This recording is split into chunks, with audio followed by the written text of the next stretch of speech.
और अब बात घाटशिला उपचुनाव की, जिसे लेकर बीजेपी ने अपनी पूरी ताकत झोंक दी है। छठ पूजा के बाद घाटशिला विधानसभा में प्रचार प्रसार के लिए बीजेपी के एक दो नहीं बल्कि 40 स्टार प्रचारक जो हैं वो मैदान में उतरने वाले हैं। और इन स्टार प्रचारकों में शिवराज सिंह चौहान, मिथुन चक्रवर्ती, रघुवर दास, चंपाई सोरेन समेत कई दिग्गज नेता शामिल हैं। पूरी सरकार और कैबिनेट जो है घाटशिला में इस वक्त काम कर रही है और उन्हें लेकर बीजेपी ने अपनी तरफ से खास रणनीति बनाई है और इसी वजह से 40 स्टार प्रचारकों की टीम को मैदान में उतारा गया है। स्टार प्रचारकों की 40 लोगों की सूची भी मैंने भेजा है, उसको आप देख सकते हैं। हमारे रघुवर जी हैं, अर्जुन मुंडा जी हैं, आदित्य साहू जी हैं, हमारे प्रदेश अध्यक्ष जो बहुत ही क्या नाम है पुराने लीडर हैं श्रीमान बाबूलाल मरांडी जी, वो भी हैं। और फिर बहुत सारे लोग आएंगे। बंगाल से हमारे मिथुन दावी जो भाजपा के नेता हैं वो भी आने वाले हैं।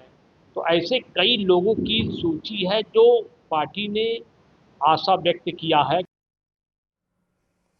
तो झारखंड के घाटशिला उपचुनाव में कुड़मी समाज का नो एसटी नो वोट का भी मुद्दा इस वक्त राजनीतिक दलों के लिए एक बड़ी चुनौती बनने जा रहा है। कुड़मी समाज की तरफ से ये बयान उपचुनाव के दौरान दिया जा रहा है। हालांकि राजनीतिक पार्टियां इसे लेकर समाज से वोट बहिष्कार से बचने की अपील भी कर रही हैं।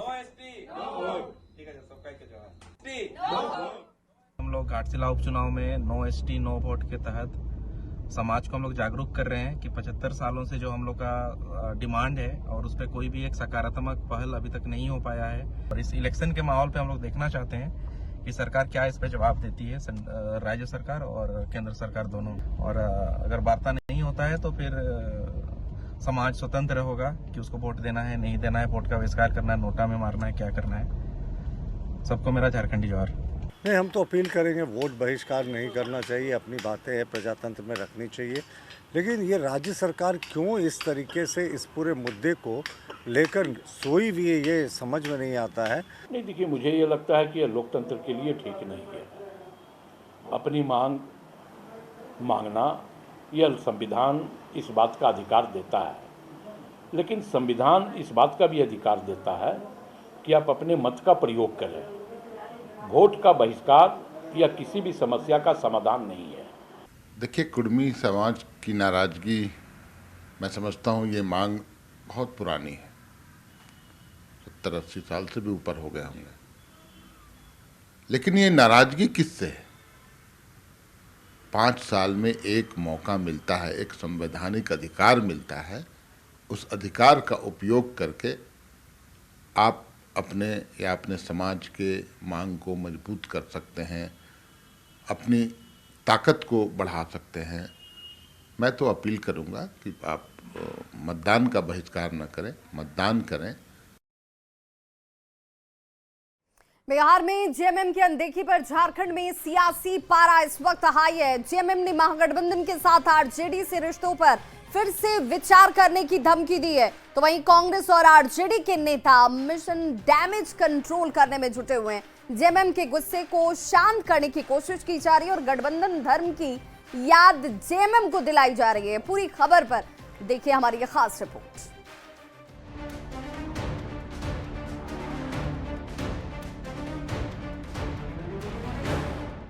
बिहार विधानसभा चुनाव में झारखंड की सियासत के बड़े भाई की अनदेखी से जेएमएम में नाराजगी दिख रही है। नाराजगी इस कदर है कि पार्टी के नेता आरजेडी से रिश्तों पर फिर से विचार करने तक की बात कह रहे हैं। मंत्री सुदिव्य कुमार सोनू ने इसे जेएमएम के साथ छल और धूर्तता बताते हुए इसके नतीजे भुगतने तक की चेतावनी दी है। बदली हुई परिस्थितियों में इस तरीके का बर्ताव हुआ है तो निश्चित रूप से इसका फलाफल उन तमाम ताकतों को भी भुगतना पड़ेगा जिन लोगों ने झारखंड मुक्ति मोर्चा के आत्मसम्मान को आहत किया है। बिहार में महागठबंधन में मिली कथित धोखेबाजी पर जेएमएम का मूड गर्म है तो आरजेडी और कांग्रेस के नेता मिशन डैमेज कंट्रोल में जुटे। आरजेडी ने धैर्य रखने और बीजेपी को हराने के लिए बलिदान की याद दिलाई तो कांग्रेस ने इस पर अफसोस जताते हुए गुस्सा शांत करने की कोशिश की। धैर्य रखना चाहिए, सेक्रीफाइस का हम लोगों ने भी सेक्रीफाइस किया झारखंड में। अगर भाजपा को हटाना है तो यूनाइट होके कहीं ना कहीं सबको धैर्यतापूर्वक संयम बरतना चाहिए। जिस तरह से माननीय मंत्री झारखंड सरकार के बयान दे रहे हैं, राजनीति में इस बयान का कोई औचित्य नहीं, इस तरह की बयानबाजी नहीं होनी चाहिए। उनका प्रतिनिधित्व तो नहीं होना ये अफसोसजनक है, उनका प्रतिनिधित्व वहाँ होना चाहिए था। अब किन किन कारणों से ऐसा हुआ है, स्वाभाविक तौर पर अगर वो समीक्षा की बात कर रहे हैं तो ये इसमें सभी दल बैठ के समीक्षा करना। इधर आरजेडी ने जेएमएम को महागठबंधन धर्म की याद दिलाई है, तो कांग्रेस सांसद ने दावा किया है कि बिहार में जेएमएम को सीट नहीं मिलने का कोई खास असर झारखंड में नहीं दिखेगा। कम सीट पर समझौता किया था सिर्फ इसलिए कि हमें सांप्रदायिक ताकतों से लड़नी है, हमें महागठबंधन को जीत हासिल करवाना है। तो ये नहीं देखा कि हम कितने सीटों पे फाइट कर रहे हैं, हमारे झोले में कितने सीट आएगी। झामुमो कांग्रेस जो हमारे को नेचुरल लाई रहे हैं और चीज़ें, मैंने कहा कि कुछ चीज़ें आवेश में आ जाती हैं, लेकिन ऐसी कोई बात नहीं है। और ये मैं कह सकता हूँ गठबंधन हमारा यथावत है, गठबंधन आगे भी रहेगा। जेएमएम की बिहार में पूरी तरह अनदेखी न तो पार्टी नेताओं को पच रही है, न ही कार्यकर्ताओं को। पार्टी नेतृत्व पर दबाव है आरजेडी से रिश्तों पर विचार करने की। मिशन डैमेज कंट्रोल जारी है और अब इंतजार है 14 नवंबर का, जब बिहार की सियासी तस्वीर साफ होगी। साथ ही झारखंड की भी सियासत का नया रूप दिख सकता है।